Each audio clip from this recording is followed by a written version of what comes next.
Hello, my name is Alex Ray, and I am going to be talking to you a little bit about my experience as an intern at Bridgewater State Hospital. First and foremost, I apologize for the sort of fan sound in the back. That is my computer. Getting a new one soon. It's on its last leg, and I also apologize for my appearance as well. It's been incredibly busy with finals, so I did not have time to put something nicer on. With that said, I wanted to kind of read off the questions that were prompted by the assignment on the syllabus. I don't have anybody here to ask me about them, but I'm just going to read them, give an answer, and then move on.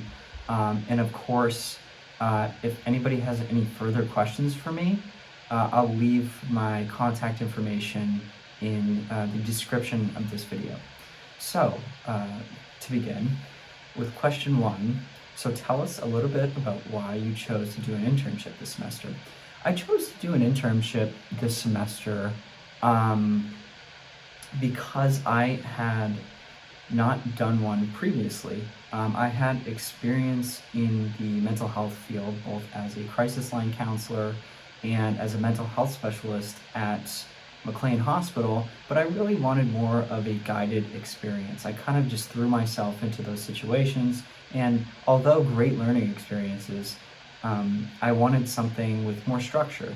So I decided to get in touch with Fran Barth, and it just kind of worked its way from there. So I've been very happy with my experience thus far. And why did this internship site interest you? So my internship site is a forensic psychiatric hospital. It's run by the Department of Corrections, so technically it's a prison. And it interests me because I have aspirations of obtaining a PhD in clinical psychology and a JD to serve my community as a clinical forensic psychologist and a professor of psychology and law. In said positions, I plan to provide assessment and treatment for incarcerated individuals while attempting to shape mental health law and policy. Considering those interests, there's really no better place for me to land than Bridgewater State Hospital. It's a really specific and interesting spot, which I will talk about in the next question. But yeah, that was definitely the biggest interest to me. Is just being able to get that forensic experience. Again, as I noted previously, I had some mental health experience generally at McLean Hospital, which is an affiliate of Harvard Medical School, on a dual diagnosis unit in Middleborough. And then I had some experience as a crisis line counselor. And those experiences were really great. But again, considering those interests that I have, not incredibly specialized, very general. Again, very happy that I have those, but very, for lack of a better word, very cool to get the experience here at Bridgewater State Hospital. Question number three, tell us more about the site. What is their mission? What type of clients do they serve? I hinted at this earlier, but Bridgewater State Hospital is an infamous place, both in law and the mental health field, and the intersection, forensic psychology, forensic psychiatry, forensic mental health. There was a documentary that was conducted in, if I recall, 1967. I can't remember exactly. It was in the 60s, and it was called Titicut Follies. And essentially, it just showed the inhumane treatment of patients there at the time. And it really became this infamous piece of kind of the horrors of mental health at the time. And essentially, where was I? This place has been notoriously really not great for a very long time. It's not known for the best of treatment. And you know, it's grown this kind of, what's the word I'm looking for, kind of these wise tales of, or kind of folklore over the years in these fields. And considering that, I was interested as it was in that, because I want to, again, considering those interests. Specifically with what has been going on with them recently, I'm kind of, jumping around here. They serve incarcerated men with serious mental illness. There are several reasons why a patient would be at Bridgewater State Hospital. One, they're being forensic evaluated for competency to stand trial. And in the United States, one needs to understand their place in the legal process and be able to work with their attorney. But with a serious mental illness, one may not be able to do that. So that is a reason why they could be at Bridgewater State Hospital. Another reason why is they had gone to trial and they were found not guilty by reason of insanity. Again, in criminal law, there are two real points of emphasis. It's called mens rea, it's called actus rea. You have the guilty act of actus rea, and in a criminal sanction, and then you have mens rea, which is guilty mind. And under the presumption of mental illness, in the perspective of the law, mental illness interacts with mens rea, thus not making the defendant in this case liable for the crimes they have committed. So again, that's another kind of population that's being served at the hospital. And then we have patients who are civilly committed under Section 7 and 8 of the Chapter 123 of the Massachusetts General Law. So those are kind of the people that are there today. And it's interesting because, as I noted earlier, it's run by the Massachusetts Department of Corrections, which is weird when you think of it as a hospital, and it being run by the Massachusetts Department of Corrections. In 2017, the governor of Massachusetts, the then governor of Massachusetts, Charlie Baker, realized that the hospital needed to be reformed. I mean, it was just horrible. They had a patient death, and it was not good, as kind of goes with the rest of Bridgewater State Hospital history. He brought in a third-party company in correctional healthcare called WellPath. And WellPath cooperates the hospital with the Massachusetts Department of Corrections.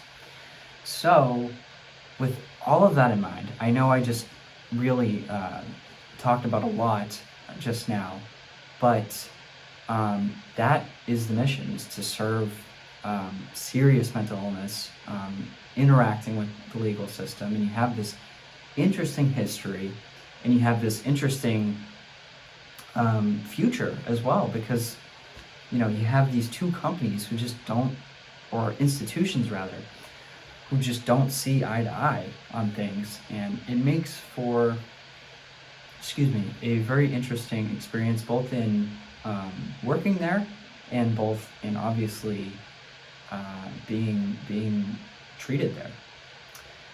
Moving on to question 4 is, try to look back on your first day. What was your initial impression? Well, considering everything I just said, I was incredibly scared. I had heard so many things about Bridgewater State Hospital, and it had me quite fearful of what I would be subjected to, what I would be doing. I had no idea what I was really getting myself into, and it was quite scary. But I was greeted with incredibly nice people, people that are truly in this profession for the right reasons, and I had a really great time the first day. It really turned around. Question 5, can you pick an interesting experience / interaction you have had with the clients at your site? Tell us in detail more about this encounter so that we can vicariously experience what it would be like working there.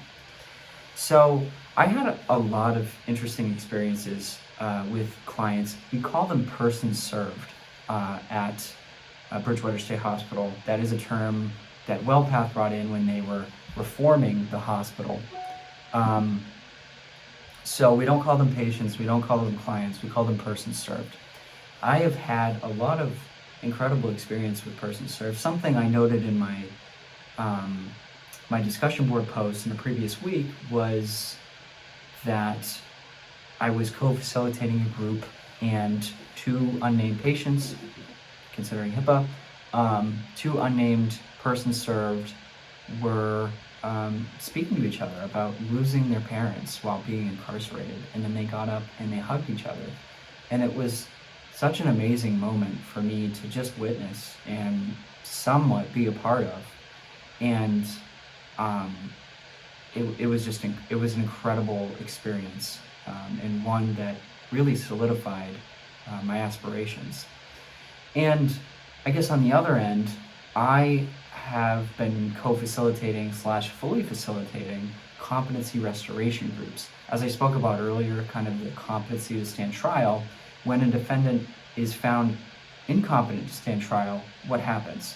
Well, they have to gain competency, and that happens through competency restoration groups. And I had been facilitating those groups, or co-facilitating slash facilitating those groups, and I've had some really interesting experiences through that as well, which I can obviously elaborate on more.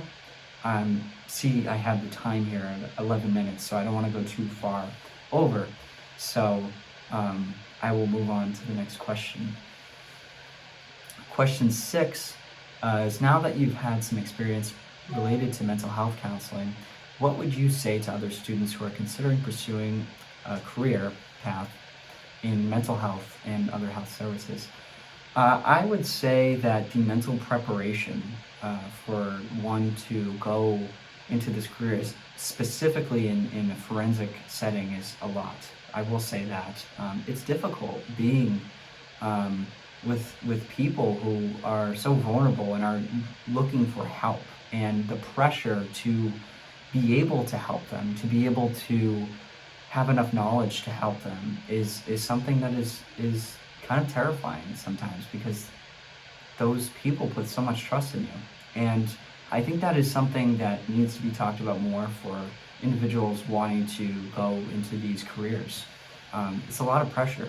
So that would definitely be my complete answer to that question. And question 7, anything else you'd like to add or tell us that would help us better understand your experiences this semester?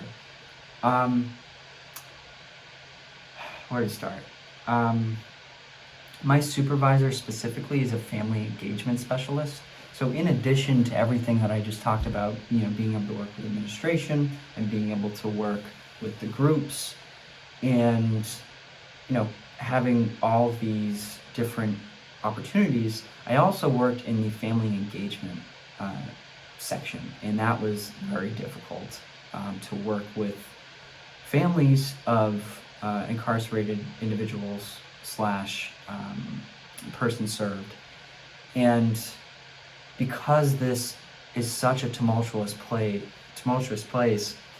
considering the Massachusetts Department of Correction, WellPath, you have all of these cooks in the kitchen, and it's just difficult. And the parents of the person served are not happy, and we have news outlets coming in all the time to Bridgewater State Hospital, and we have Massachusetts legislators coming in.